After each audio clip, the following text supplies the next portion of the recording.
Halo teman-teman, pada kesempatan kali ini kami mau menjelaskan tentang Narcissistic Personality Disorder atau NPD. Narcissistic Personality Disorder merupakan gangguan kepribadian yang dicirikan oleh rasa berlebih-lebihan pada dirinya yang dianggap penting, sebuah kecenderungan menilai secara berlebihan pada pencapaian aktual seseorang, sebuah kebutuhan memamerkan diri untuk mendapatkan perhatian dan kekaguman, sebuah keasikan dengan fantasi-fantasi kesuksesan, kekayaan, kuasa, penghargaan diri atau cinta ideal, dan reaksi-reaksi emosi yang tidak tepat terhadap kritik orang atas dirinya.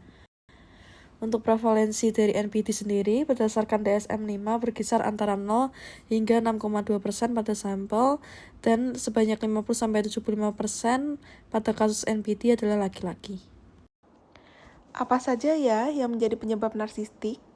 Yang pertama, faktor genetik. Terbukti bahwa NPD dapat diwariskan dalam keluarga. Lalu yang kedua, yaitu faktor lingkungan, terutama pengalaman masa kecil, seperti terlalu memanjakan atau mengabaikan saat dalam masa pengasuhan. Lalu yang ketiga, yaitu faktor perbedaan dalam struktur dan fungsi otak. Dan yang terakhir, faktor neurobiologi. Ciri-ciri narsistik yang pertama memiliki rasa kepentingan diri yang besar, misalnya pencapaian dan bakatnya dilebih-lebihkan, berharap terkenal sebagai superstar tanpa usaha yang sepadan. Selanjutnya itu terobsesi dengan hayalan akan keberhasilan, kekuatan, kecerdasan, kecantikan, atau cinta ideal yang tidak terbatas.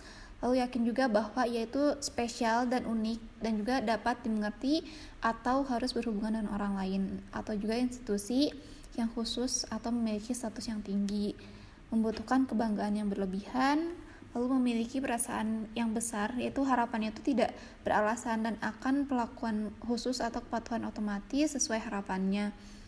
Selanjutnya eksploitatif secara interpersonal, yaitu akan mengambil keuntungan dari orang lain untuk mencapai tujuannya sendiri. Lalu pasien juga tidak memiliki empati dan tidak mau mengenali atau mengetahui perasaan dan kebutuhan orang lain. Selain itu juga sering merasa iri dengan orang lain atau yakin bahwa orang lain itu iri kepada dirinya. Yang terakhir akan menunjukkan perilaku atau sikap yang congkak dan sombong. Nah, selanjutnya masuk ke faktor resiko. Jadi faktor resikonya sendiri ada 2 di sini. Untuk faktor genetik dan faktor lingkungan atau biasanya parenting lebih tepatnya. Jadi untuk faktor genetik sendiri, biasa orang tua yang mengidap NPD anaknya tentu saja lebih berisiko terkena NPD. Lalu untuk faktor parenting sendiri, biasa orang tua yang overprotective, lalu memberikan kritik yang secara berlebih kepada anak-anaknya, bahkan yang memberikan pujian berlebihan atau memuja anaknya secara berlebih, itu juga akan berisiko untuk anaknya terkena NPD di masa depan. Selanjutnya mengenai jenis atau tipe gangguan kepribadian narsisistik. Jadi menurut Manual Diagnostik dan Statistik Gangguan Mental edisi kelima atau DSM-5, itu mengklasifikasikan NPD ke dalam gangguan kepribadian klaster B, yaitu dramatis, emosional, dan tidak menentu. Sebuah kategori yang juga mencakup gangguan kepribadian antisosial, borderline, dan juga histrionik. Jadi ada 5 tipe narsistik, yaitu yang pertama ada phallic narcissistic karakter, di mana orang yang dengan karakter phallic narsistik menginvestasikan energinya untuk merayu dan juga menarik perhatian. Ciri-cirinya antara lain pede, arogan, sombong, dan juga sering merasa memukau. Yang kedua ada narsistik karakter, di mana orang yang dengan karakter narsis tersebut dikatakan punya image hebat dan juga dahsyat pada dirinya. Dalam kenyataannya, ada kasus-kasus di mana orang berkarakter narsis ini memang sukses, top, populer, dan juga berprestasi. Karena dia mampu bermain dengan baik dalam kehidupannya. Tapi biar bagaimanapun, tetap saja image-nya lebih besar daripada orangnya.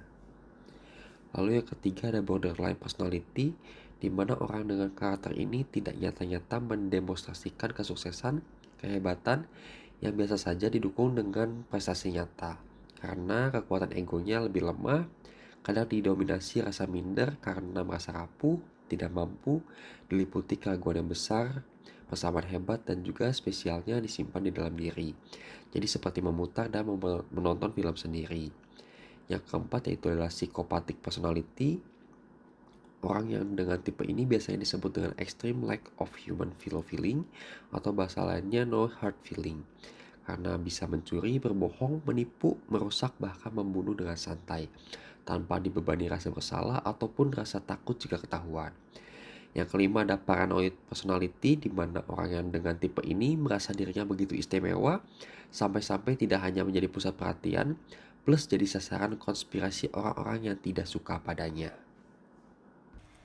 Diagnosis NPD seringkali ditegakkan setelah memperoleh riwayat gejala narsisistik dari sumber terkait, yaitu dari pasien, keluarga, teman pasien, dan juga pengamatan dokter sendiri. Namun, dapat dilakukan tes kepribadian untuk memudahkan diagnosis. Tes kepribadian ini biasanya berupa kuesioner data diri yang diberikan langsung kepada pasien atau dengan wawancara. Contohnya, Personality Diagnostic Questionnaire 4, kemudian Milan Clinical Multi-Axial Inventory 3, International Personality Disorder Examination.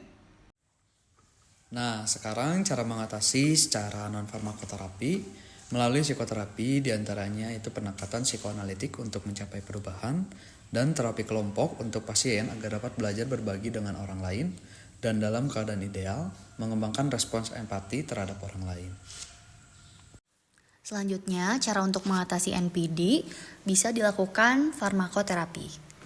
Sebenarnya tidak ada obat psikiatrik yang dirancang khusus untuk pengobatan NPD. Namun, pasien dengan gangguan ini dapat mengalami perbaikan dari penggunaan obat-obatan psikiatri untuk membantu meringankan gejala-gejala tertentu yang terkait dengan gangguan tersebut.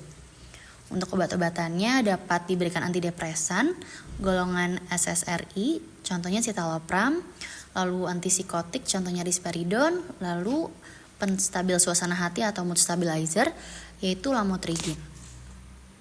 Sekian informasinya, semoga bermanfaat ya.